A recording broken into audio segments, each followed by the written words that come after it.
আমাদেরকে দাগিয়ে দেওয়ার চেষ্টা হচ্ছে।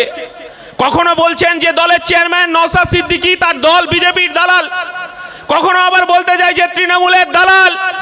আমরা কারুর দালালি করতে আসিনি, আমরা দালালি করতে এসেছি সংখ্যালঘু খেটে খাওয়া শ্রমজীবী আদিবাসী দলিত মানুষের দালালি করতে এসেছি। কান খুলে শওকত মোল্লার আপনারা শুনে যান। মাননীয় মুখ্যমন্ত্রী যদি আবার ২৬ সালে ক্ষমতায় আসে আমাদের ঘরে ঢুকে ঢুকে রেপ করবে, এটাই হচ্ছে আমাদের সবথেকে ভয়ের জায়গা। কারণ আসামিরা এই রাজ্যের হাত কাটা নুলো কান কাটা ভুলো, তারা তাদের নিজের সরকার পেয়েছে। এই বাংলার তৃণমূল স্লোগান দিয়েছিল না, বাংলা তার নিজের মেয়েরা চায়। আমরা বলতে চাইছি বাংলা এই দেশ এই রাজ্যের মেয়েদের নিরাপত্তা চায়। ইন্ডিয়ান সেকুলার ফ্রন্ট বলছে বাংলা নিজের মেয়েকে চায় না। আমরা বলতে চাইছি অনুব্রত মণ্ডলকে দেখে শিক্ষা দিন, বাকিবুরকে দেখে শিক্ষা নিন, জ্যোতিপ্রিয় মল্লিককে দেখে শিক্ষা নিন। সব সেটিং সেটিং সেটিং। এর আগেও বলেছি যাহাই বিজেপি তাহাই তৃণমূল, আর যাহাই তৃণমূল তাহাই বিজেপি। আমার দলের চেয়ারম্যান বলে দিয়েছে এত বড় নির্লজ্জ ওয়াকফ সম্পত্তি নিয়ে যখন ওয়াকফ বিল নিয়ে তার স্ট্যান্ডিং কমিটিতে আলোচনা হচ্ছে, আরে নির্লজ্জ মদখোর কল্যাণ ব্যানার্জি কাঁচের গ্লাস ভেঙে হাতে রক্ত ঝরিয়ে এই মুসলমান সম্প্রদায়ের মানুষের কাছে তাতা সাজতে চেয়েছিল। আর এই কল্যাণ বন্দ্যোপাধ্যায় তিনি যোগী আদিত্যনাথকে ফুল দিচ্ছেন, দেখেছেন তো? এই রাজ্যের মুখ্যমন্ত্রী বিজেপির আসল দালাল এবং সেই দালালি করতে চলেছেন। আমরা বলতে চাইছি আসলে বারবার আপনাদেরকে চ্যালেঞ্জ দিয়ে আমাদের ভালো লাগে না। আমার একটা ছোট ভাই বলছিল জাফর যত সম্ভব যে আসুন না প্রতিযোগিতা হোক রক্তদান শিবিরের। হ্যাঁ, আমরাও বলছি আপনি এই জীবনতলাতে এই রকম আর একটা রক্তদান শিবির করুন। আপনার বিধানসভার যারা আপনাকে ভোট দিয়েছে তাদেরকে নিয়ে আমি আবার আপনাকে শওকত আপনাকে বলছি, সম্মান জানিয়ে বলছি, যদি আজকের রেকর্ড আপনি আপনার বিধানসভার মানুষকে নিয়ে যদি ভাঙতে চান ভাঙতে পারেন।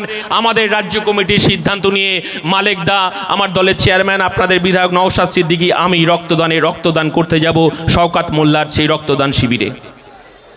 হ্যাঁ, ওপেন চ্যালেঞ্জ, আপনাকে ওপেন চ্যালেঞ্জ দিয়ে যাচ্ছি। আমরা মানুষেরকে ৫ টাকার কলম ধরিয়ে দেওয়ার লড়াই, বোম পিস্তল তুলে দেওয়ার লড়াই নয়। আমরা জানি আপনাদের আমাদের কর্মীদেরকে সজাগ থাকতে হবে। ২০২৬ সাল যত এগিয়ে আসবে তত এই অবজারভার এদের দাপাদাপি বাড়বে, তত কিছু পুলিশের একটা অংশের দাপাদাপি বাড়বে। কিন্তু আমাদের সজাগভাবে থাকতে হবে, চোখ কান খোলা রেখে থাকতে হবে। কারণ ভাঙড়ের মাটি দুর্জয় ঘাঁটি। ভারত হচ্ছে পশ্চিমবঙ্গের মডেল, পশ্চিমবঙ্গের মডেল ভারতবর্ষের মডেল। আমি আমার কর্মীদের কাছে বলছি, ভাঙড়ের মানুষের কাছে বলছি, আপনার বিধায়ক বলেছেন যে আমি জাগ্রত হয়ে আছি, এই ভাঙড়ের এক কোদাল মাটি আমি বিক্রি হতে দেব না। তাই আপনাদের কাছে আমার ইন্ডিয়ান সেকুলার ফ্রন্টের পক্ষ থেকে বলে যাচ্ছি যে আপনাদেরকে জাগতে হবে, রাত পাহারা দিতে হবে। আমাকে অনেকে ফোন করে বলেছেন, অনেক বৃদ্ধজনরা ফোন করে বলেছেন যে দাদা তিলোত্তমার বিচার কি পর্যায়ে গেছে, রাজ্যের মুখ্যমন্ত্রী যে এত নিচে নামতে পারে আমরা দেখলাম। শুধু রাত জাগলে হবে না দাদা, আপনাদের বুথ দখল করতে হবে। আমি বললাম এটা তো বুথ দখল কাজ, শওকত দ্বারা বুথ দখল করবে, আরাবুল দ্বারা বুথ দখল করবে। আমার চেয়ারম্যান তো বলেছে ৫ টাকার কলম নিয়ে লড়াই করতে। আমরা বুথ দখল করতে পারবো না, আমরা রাত দখল করে বুথ পাহারা দেব। ২৬ সালে আমার ভাইদেরকে এটাই বলবো যে রাত দখল করতে হবে, বুথ পাহারা দিতে হবে, বুথ দখল নয়। আবার হয়তো বিধানসভা নির্বাচন, আমাদের মাননীয় মুখ্যমন্ত্রী এই ১২০০ টাকার ভাতাটা ২০০০ টাকা করে দেবেন। এই রাজ্যের আমার মায়েরা ২০০০ টাকা ভাতা পান, আমাদের আপত্তি নেই।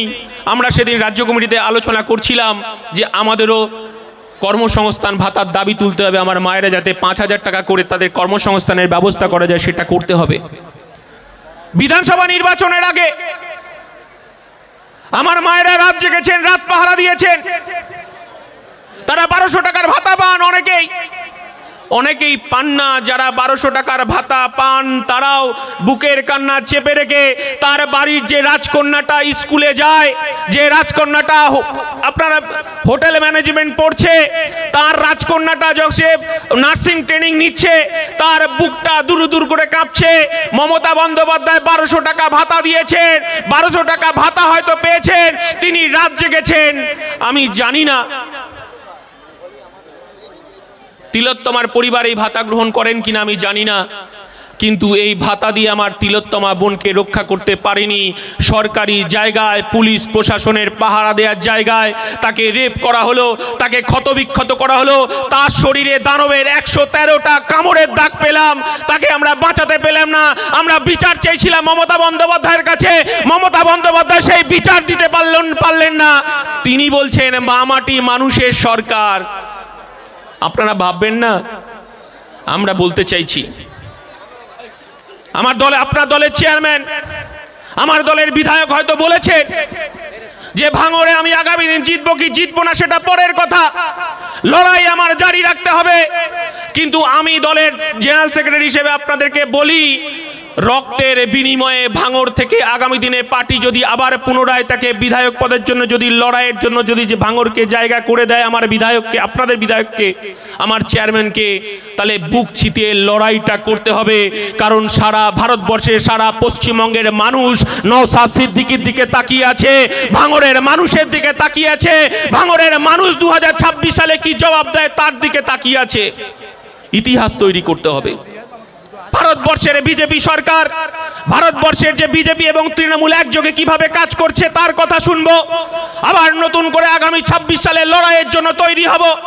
আগামী দিনে আমাদের কৃষক, খেটে খাওয়া শ্রমজীবী মানুষের তার অবস্থার কথা বলবো। আজকে ভাঙড়ে যদি কোল্ড স্টোরেজ যদি হতো, তাহলে 1 টাকা 1.5 টাকার ফুলকপিটা সেই কোল্ড স্টোরে আমরা গুদাম করে রাখতে পারতাম। আরো 2 মাস 3 মাস পরে সেই ফুলকপিটার দাম 30 টাকা 40 টাকা দিয়ে বিক্রি করতে পারতো কৃষকরা। কোল্ড স্টোরেজ নেই।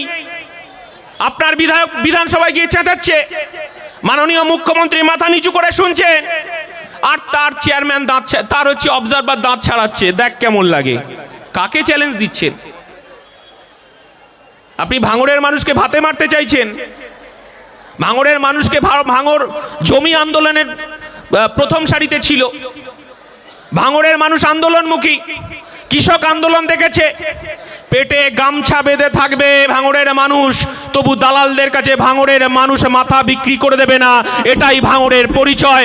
5000 রক্তদানের মধ্য দিয়ে এটাই প্রমাণ করে দিল ভাঙড়ের মানুষ পেটে গামছা বেঁধে থাকবে, তবু মাথা বিক্রি করবে না শওকতদের কাছে। এটাই ভাঙড়ের মাটি। দুর্জয় ঘাটি জেনে যাক আরাবুল শওকতরা। বেশি কথা বলবো না, আপনারা অনেকক্ষণ ধরে সময় দিয়েছেন। আপনাদের কাছে কথাটা বলি, আজকে